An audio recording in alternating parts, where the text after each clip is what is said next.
Weather update tayo mga kapatid, kasabay nga ng paglayo nitong Super Typhoon Nando, meron tayong panibagong bagyo sa loob ng ating Philippine Area of Responsibility. Ito nga ang bagyong Opong. Ito nga bagyong Nando ay palayo na sa ating bansa pero yung kanyang panglabas na kaulapan at wind field ay sumasabit pa rin po dito sa ilang bahagi ng Northern Luzon at extreme Northern Luzon. Samantalang yung habagat naman ay nagpapaulan dito po sa mga areas na malayo sa mismong bagyong Nando.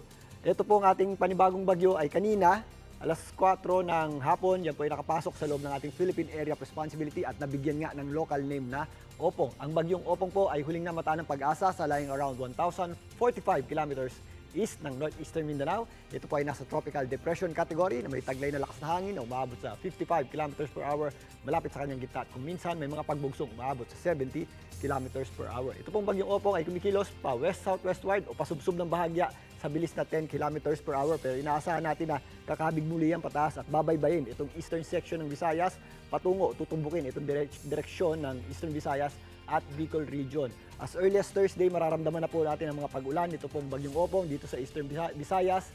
Kasama po dyan itong eastern section ng Bicol Region. Pero sa darating po na Biyernes hanggang Sabado, doon natin mas mararamdaman ang epekto nitong bagyong Opong. Sa malaking bahagi na po yan ng Visayas at Bicol Region, kasama na po dyan ang Mimaropa dahil posible pong tumawid ito pong bagyong Opong.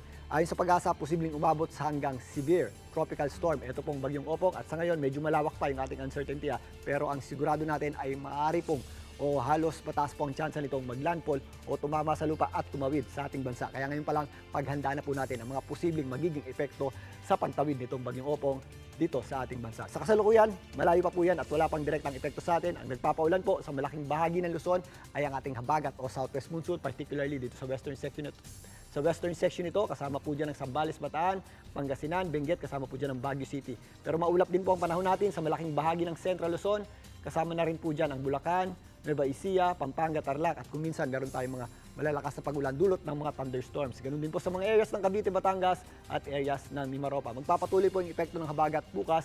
Although mababawasan po yan, meron pa rin tayong mga matataas na tsansa ng pag-ulan dito sa western section ng Luzon. Dito nga sa Metro Manila, kung mapapansin natin, mas nagiging maulap po ang panahon natin at possible po yung mga mayang mga pag-ulan at kung minsan malalakas na bugso ng pag-ulan yan dahil na pa rin po yan sa epekto ng ating habagat at kung minsan meron din pong malalakas na hangin. Bukas mababawasan po ang epekto dyan, makakaasat po tayo na tumitigil naman po yung ating pag-ulan pero posible pa rin po yung ating mga scattered at kalat-kalat na pag-ulan, particularly tuwing sumasapit ang hapon at gabi. Kaya mag-ingat po tayo at mag-ready po tayo sa mga posibleng epekto ng mga pag-ulan ito.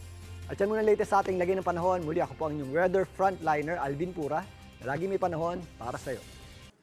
Mga kapatid, Julius Babaw po. Para sa komprehensibo at makabuluhang balitaan at talakayan, mag-follow at mag-subscribe na sa social media pages ng News 5.